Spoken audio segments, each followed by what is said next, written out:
William Cameron Townsend.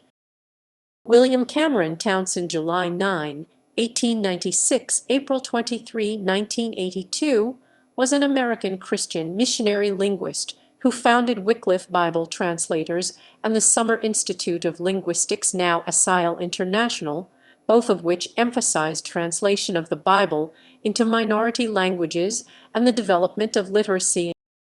Early life.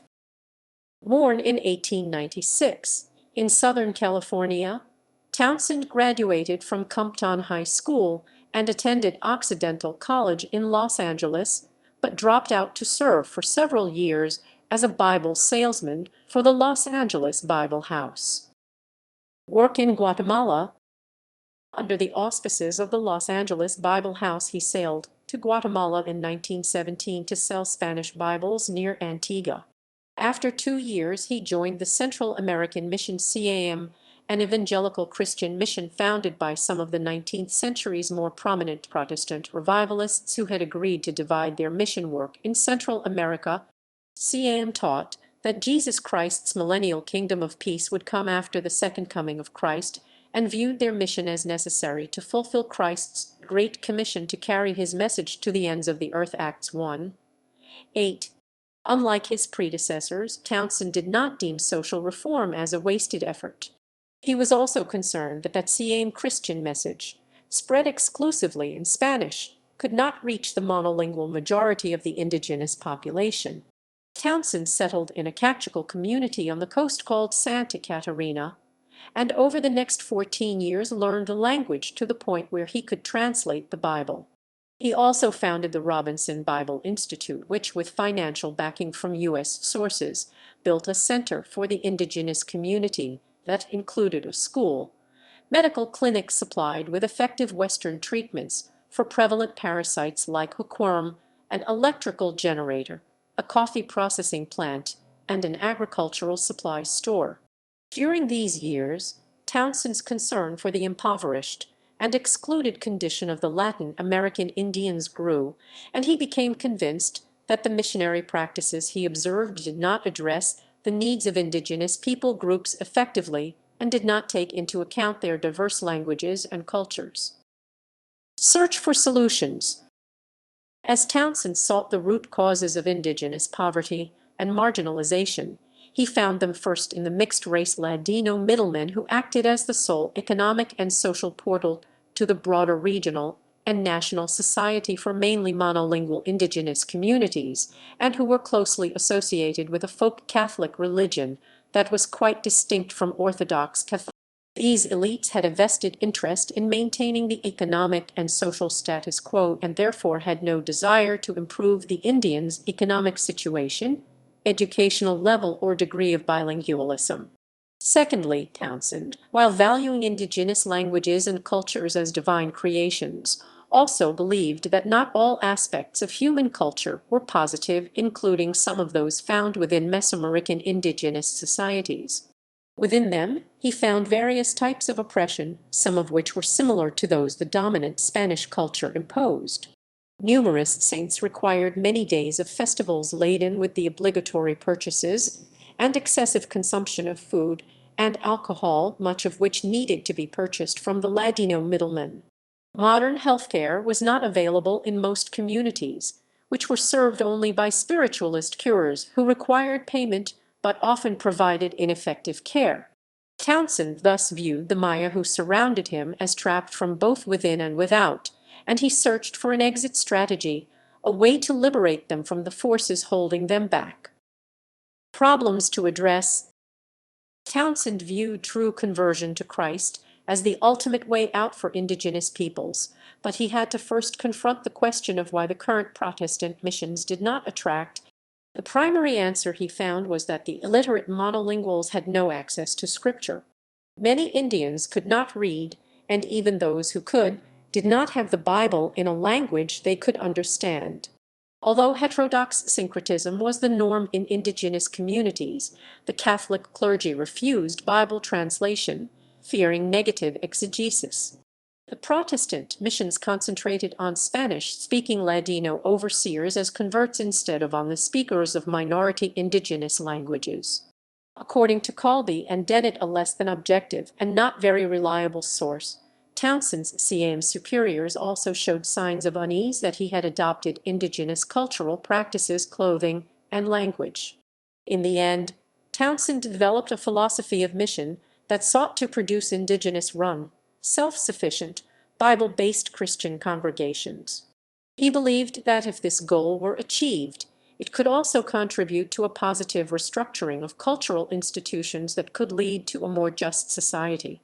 To promote that, he included various parallel programs alongside Bible translation to provide prerequisite knowledge and skills to indigenous communities.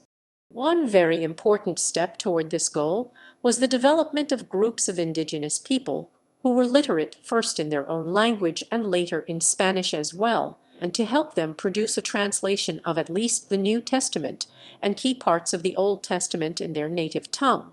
Townsend firmly believed that if the Christian scriptures were well translated and well understood, they had the power to change individuals and society for the better. He often said that the Bible in the language of the people was the best missionary of all, because it never got sick, never took a furlough, and never sounded like a foreigner. The importance of linguistics in Bible translation. Townsend realized that, in order to meet the goal of well-translated scriptures, Bible translators needed to complete an in-depth study of descriptive linguistics. This emergent academic specialty, freshly invigorated by the first widespread publications of Edward Sapir 1921 and Leonard Bloomfield 1933, could provide Townsend's translator recruits with the deeper understanding of language they need. Having already used some of Sapir's insights in his analysis of Captical, Townsend understood the importance of linguistic theory in the training of those who would translate scripture into many indigenous languages. Once given access to the rural communities, they would work with local language speakers to learn their language, produce an alphabet for that language, publish literature that preserved local stories, histories, folk tales, and other aspects of the culture, develop literacy materials and set up literacy programs, help provide modern health care and supplies, and translation and conversion thus would happen in the context of a series of developments in the society that would equip minority people groups to cope with the outside world more effectively. Where to send the first linguists/translators? As this Bible translation movement developed, Townsend moved from Guatemala to Mexico to Peru, with a special focus on the vast Amazon basin. For centuries, the tribes of the Amazon had been evangelized by the Jesuits until their expulsion from the Portuguese Empire in the late 18th century. It had been targeted by slave catchers, rubber tappers, and even some military operations. Many of the Amazonian indigenous groups remained elusive, always relying on the size and inhospitable nature of the terrain to fade away and maintain isolation. Townsend proposed using airplanes and a radio network to contact and to stay connected with the isolated tribes, but the complexity and cost of such an operation baffled less technologically minded missionaries. In the opinion of some, individual Bible translations would be incredibly labor-intensive and reach only tiny populations there. Also, as mentioned, the concept of indigenous-run congregations in native tongues ran counter to the traditional practices of more traditional evangelical missionaries in Guatemala. Sometime between 1931 and 1933, Townsend decided to move to Mexico as the initial operational theater instead of to the Amazon. The first piece fell into place in Panajachel, Guatemala, when he met by chance or divine arrangement with Moises Sainz, Mexican Undersecretary of Education, who was vacationing and visiting rural schools. The two became friends. Sainz left a letter expressing his commendation of Townsend's work in Guatemala and his offer to welcome him to Mexico. Sick with tuberculosis and convinced that there would be little support for his ideas in Guatemala, Townsend returned to the United States in 1932 and sought the help of L.L. Lecters, the field secretary of the Pioneer Mission Agency and a trusted friend. At a prayer meeting in August 1933, the Lord revealed his will for Mr. W. C. Townsend of Guatemala to make a trip to Mexico City for the purpose of meeting with the government to get permission for sending men into the Indian tribes to learn the languages and to translate the Bible into those. Just 2 months later, a letter from Saints arrived urging the two men Mexico and the founding of SIL. The initial visit. The winning faction of the Mexican Revolution created the Constitution of 1917. Townsend and Legters, however, entered Mexico without missionary credentials. Having cut all formal organizational ties, including those to the Central American Mission, the two men used Saints's letter of invitation to cross the border and make their way to Mexico City. This instance represents the first of what later critical authors would view as deceits, whereby the two men concealed their deeper goal behind a veil of government sanctity. In reality, the letter was the only basis they had to enter Mexico, and it had to be on a personal level, since SIL did not yet exist as an institution. There was no deceit, because Saints knew why Townsend wanted to come to Mexico. In this case, the goal of the anti-clerical 1917 Mexican Constitution was to reduce the power of the Catholic Church in Mexico. By coming as lay people, without sacrificing or hiding their Christian beliefs, Townsend and Legters, in fact, acted in accordance with the law and its intent. The second key to success in Mexico was Townsend's understanding of the importance of personal connections. His humility, warmth, keen willingness to serve others and also to ask others for help opened doors to many important figures.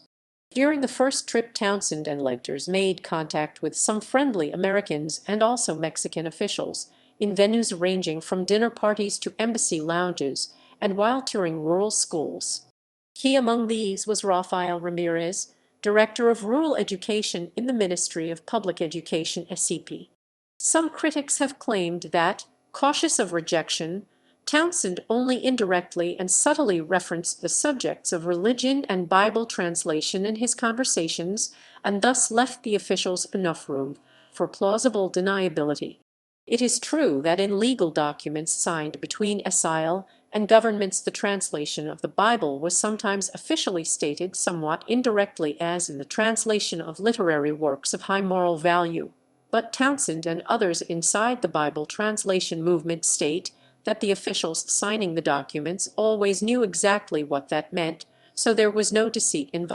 Townsend always claimed that SIL was an academic institution that applied original linguistic research to the solution of human problems and to the creation of an indigenous literature that included both the collection especially the Bible, but also often including the sections of national constitutions most relevant to indigenous rights, and later the translation. He explained that, although SIL was not a religious institution per se, its members were lay Christians motivated by their faith to serve the minority language groups of the world. He was also far from circumspect in relating to secular dignitaries, often inviting them to read a passage from the Bible before sharing a meal.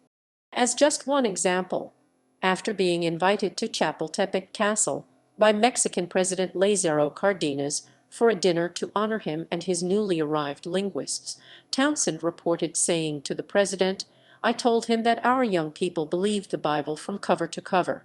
They lived according to its teachings, which revealed to them God's love in sending his own Son." It is difficult to see indirectness, subtlety, or plausible deniability in that explanation of intention, given to the highest governmental authority in Mexico. The fact that the non-sectarian SIL linguists cooperated with Catholics, Protestants, and secularists alike. Even within SIL, there was some debate as to whether they should define themselves as true missionaries or not. They were certainly not traditional sectarian missionaries, yet their vision included, among many other humanitarian goals, that of providing minority language communities with access to the Bible, and then trusting that the Christian scriptures would bring about positive spiritual as well as material transformations in individuals and societies, a missionary-like goal. A third and final key to the organization's success in Mexico was the congruence of Townsend's philosophy and proposed plan with a body of intellectual thought that had already begun to circulate in the Mexican intelligentsia, called indigenismo. Many Mexican intellectuals had begun to believe in the gradual incorporation of indigenous cultures into the national society while still preserving those original cultures by applying the principles of cultural anthropology.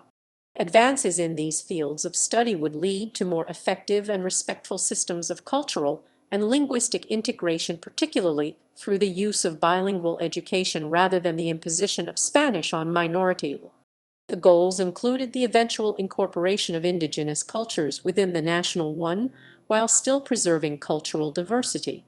The great similarity between Indigenismo and Townsend's philosophy of ministry was demonstrated by an extremely significant encounter in the plaza of the small Mexican village of Tetelcingo. On January 21, 1936, President Lázaro Cárdenas, known for his extensive visitations to the countryside, paid a visit to a small town just south of Mexico City where Townsend had set up a project. We don't know all the reasons for this visit and for the resulting friendship between the two men.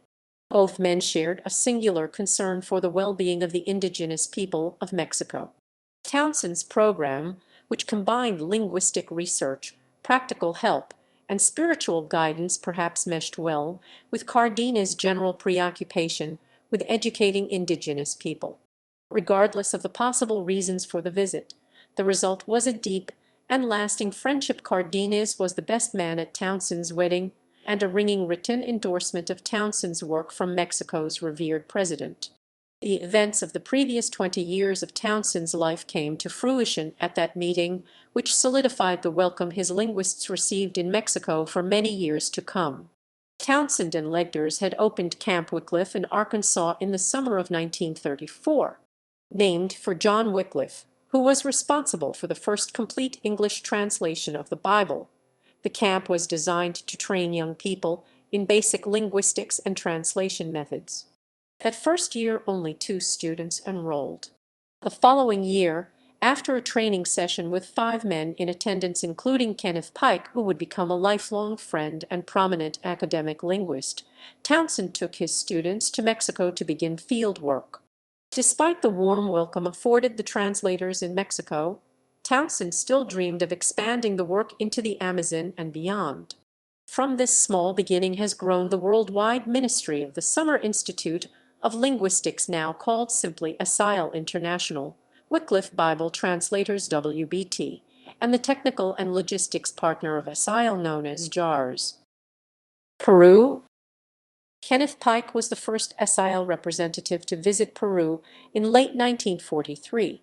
SIL signed a contract with the Peruvian Ministry of Education on June 28, 1945.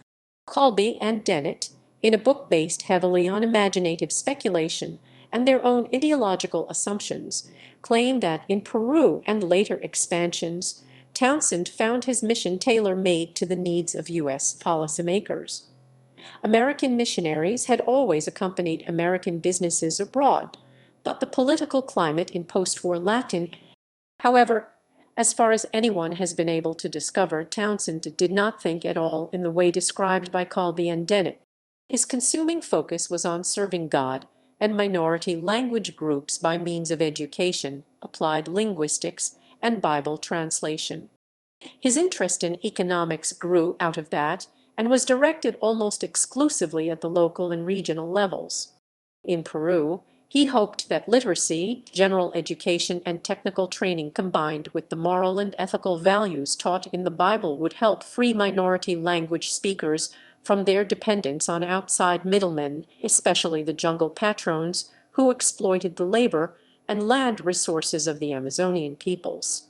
His main excursion into the international economic arena was to write a short book 80 pages in English explaining the abuses of international oil companies in Mexico and defending the Cardenas government's nationalism. The exact opposite political stance from the one Colby and Dennett attribute to Townsend's thought and work. C.W.C. Townsend, The Truth About Mexico's Oil, 1940, SIL. Also counter to their claims, as far as we can discover, Townsend never coordinated anything with Nelson Rockefeller and probably did not even know him. The Jungle Aviation and Radio Service JARS. By 1948, Townsend created the third important corporation tied to SIL, the Jungle Aviation and Radio Service. Until this point, operations were held together shakily only by a jeep and several two-way radios provided by the U.S. Embassy. A U.S. Army Air Corps mission pilot, Larry Montgomery, contacted Townsend in 1946, informing him that a Grumman Duck, a Navy amphibious plane, was on sale as Army surplus for a cheap price. The plane proved its worth and even served as the sole rescue transport for a crashed Peruvian military plane in 1947, but also required a hefty additional investment to achieve all the potential that Townsend envisioned. Furthermore, a small fleet of planes would also require a hangar, runway, mechanics, more pilots, fuel, and parts. The missing piece was funding. Townsend sought money successfully by soliciting several wealthy evangelicals, including the son and heir of Quaker Oats founder Henry P. Crowell. The project also received many smaller gifts from civic organizations, churches, and individuals, and thus JARS was born. Adapting management. Townsend remained active in SIL as the founder and organizational leader. As he aged, his active influence gradually declined, however, under the influence of two general trends. First, the number of SIL members with graduate degrees in linguistics and anthropology steadily increased, with an accompanying rise in the overall academic levels of SIL linguists. Townsend was too busy leading a growing Bible translation movement to pursue graduate training himself, but he never forgot that SIL translation goals necessitated in-depth scientific understanding of the languages that SIL linguists studied, and thus he endeavored to create truly competent field linguists with trustworthy academic credentials. During SIL early years, linguistic theory and practice were still in the early stages of development, which made effective analysis of unwritten languages, especially tonal languages, more difficult. The rapid expansion of SIL, which required the training of large numbers of recruits, was also a great challenge to the organization.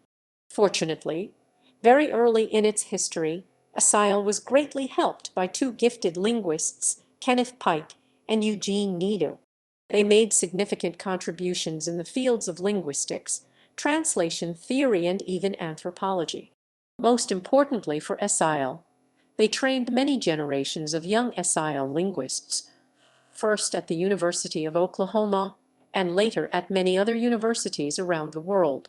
Nita was involved with SIL from its official founding in 1942, first attending and then teaching at Oklahoma each summer until 1953. Pike was involved even earlier and continued to train SIL linguists much longer, even during the time he was chairman of the Department of Linguistics at the University of Michigan. He and many other SIL PhDs and MA pursued the in-depth study of language and culture for its own sake, as well as for its usefulness in Bible translation. They, like Townsend, viewed language as one of God's greatest gifts to human beings. Hundreds of MA and dozens of PhDs filled the upper tiers of SIL academic hierarchy and gradually influenced more and more the operations of the organization.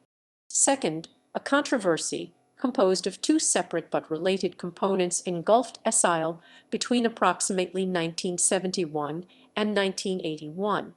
Firstly, according to Stoll, critics in the U.S., particularly in the halls of academia, left few facets of the Institute's work unscathed. Some even criticized the bringing of literacy to proliterate societies as harmful. However, the biggest negative reaction to SIL was probably triggered by opposition to its translation of the Bible.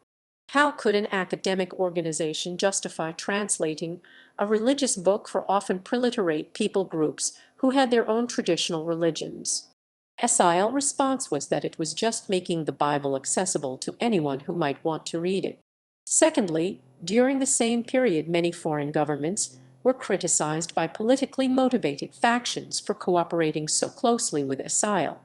Their criticisms of SIL ranged from the unfair and the unsubstantiated, like the claim that SIL was seeking raw materials for U.S. corporations, to the ridiculous that it had killed indigenous babies to render their fat so that it could be used as an ingredient in rocket fuel, explaining how the Americans had been able to land on the moon.